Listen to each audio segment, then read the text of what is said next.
দিকে আমরা তো কাজ করবো, তাহলে আপনি বলেন এইগুলো করার দরকার না, আমরা তো এই বয়ানটাই নিয়ে যাবো, আমরা আর কিছু চাই না। আসলে আমার তো মামলাটা কোর্টে চলছিল, মামলা তদন্তের স্বার্থে আমি মালামালগুলো আনিনি, আর মালামালগুলা মোটামুটি ক্ষতিগ্রস্ত হয়ে গিয়েছিল।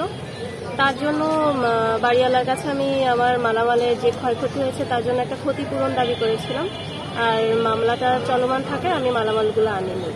এরপরে যখন আমাকে মালামালগুলো আনার জন্য বাড়িওয়ালা বিভিন্নভাবে প্রেশার দিচ্ছিল বা ভাড়া দিতে বলছিল, তখন আমি ওদের সাথে বসাবসি একটা পর্যায়ে মালামাল আনতে গেলাম একটা লেখালেখির মাধ্যমে। তখন গিয়ে যখন আমরা লেখালেখি করে যখন পেপারটাও ওদেরকে দিলাম, গিয়ে যখন আমরা তালা খুলছি, তালাটা খোলার পরে দরজাটা ভেতর থেকে লক ছিল, বাইরে থেকে তালা ছিল, ভেতর থেকে দরজাটা লক ছিল, ভেতর থেকে কেউ লক করে রাখছে মালামাল সরিয়ে। তারপরে আমরা একটা পর্যায়ে দরজার ভেতরে ঢুকতে সক্ষম হওয়ার পরে গিয়ে দেখি যে আমাদের বাসার ভেতরে ব্যবহৃত জামা কাপড় থেকে শুরু করে ফার্নিচার কোনোটাই নেই। আমার ওখানে দামি দামি ফার্নিচার ছিল, জামা কাপড় ছিল, সৌদি থেকে আনা 3টা লাগেজ ভর্তি করা কসমেটিক্স এবং বিভিন্ন জিনিসপত্র ছিল, টিভি, ওভেন, ফ্রিজের কম্প্রেসার, তামা, চুলা, ইলেকট্রিক চুলা, সিলিন্ডার থেকে শুরু করে কার্পেট সবকিছুই নিয়ে গেছে। এখন এই মুহূর্তে বাসায় আসলে আনার মতো তেমন কিছুই নেই, শুধু কয়েকটা পুরানো জামা কাপড় ছাড়া আর কিছুই নেই।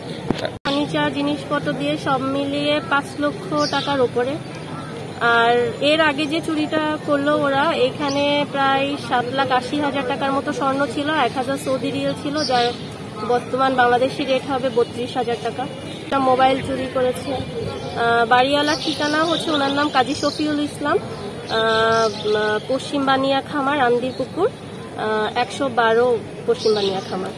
এই ব্যাপারে থানায় এবং আদালতে এটার জন্য আবেদন করেছি। এখন আমি চাচ্ছি আমার যে মালামাল এবং গহনা ক্ষয়ক্ষতি হয়েছে সেটা ক্ষতিপূরণ চাচ্ছি, এবং এর সুষ্ঠু তদন্ত করে একটা বিচার চাচ্ছি। মালামাল নাই সেটাই দেখলাম, খাট নাই, ফ্রিজের কম্প্রেসার নাই, আপনার লাগেজ নাই, তারপর হচ্ছে আপনার ফ্যান নাই। বাসায় ঢুকছেন কিভাবে? আপনি যে পথ দিয়ে ঢুকছেন এই পথ দিয়ে কি আসলে ওই খাট, বড় বড় ফার্নিচার নামানো সম্ভব এখান থেকে নামানো সম্ভব না ছিল? সিআইডি যখন আসছে সব এখানে সব, তারপরে বড় বড় লাগেজ ছিল, মানে সেই লাগেজ গুলোতে ওই সব ওই বিদেশি কসমেটিক্স সব ভরা।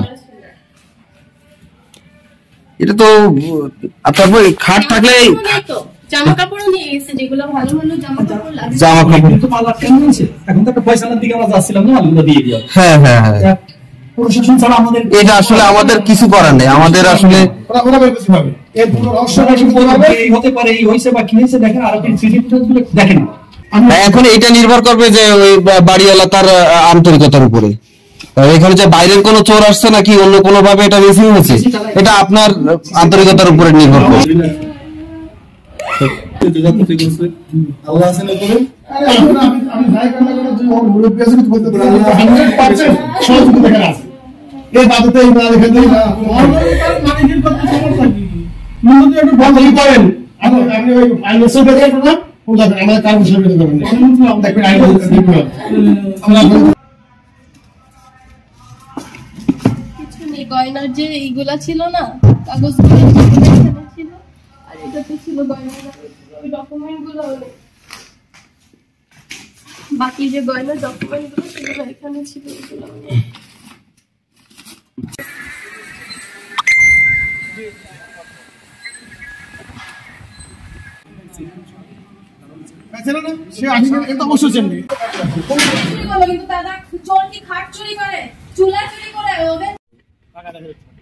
ওখান থেকে যে মাল নামাবে না এত রাত্রে ঢুকানো মাল স্পট করতে কি হবে, অত ভারী মাল টাকা দেখেন স্পট পর্যন্ত দেখে থাকে ভালো করে দেখেন। আমি কিন্তু এরকম অহংকার করি, আমি 56 বয়স হচ্ছে ওখান থেকে একটা মাল নামাবে এত ভারী জিনিস হবে, একটা স্পট পাবে টাকার মধ্যে তো টাক করে নিয়ে যাবে না, কোনো স্পট নাই ওখানে। হ্যাঁ হ্যালো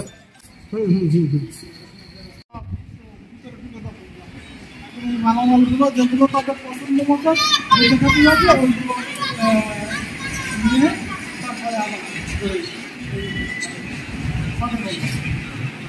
ঘটনা কি করছে একটু বলবেন আমাকে? এগুলো করার দরকার নেই। আপনি বলেন। এগুলো করার দরকার নেই।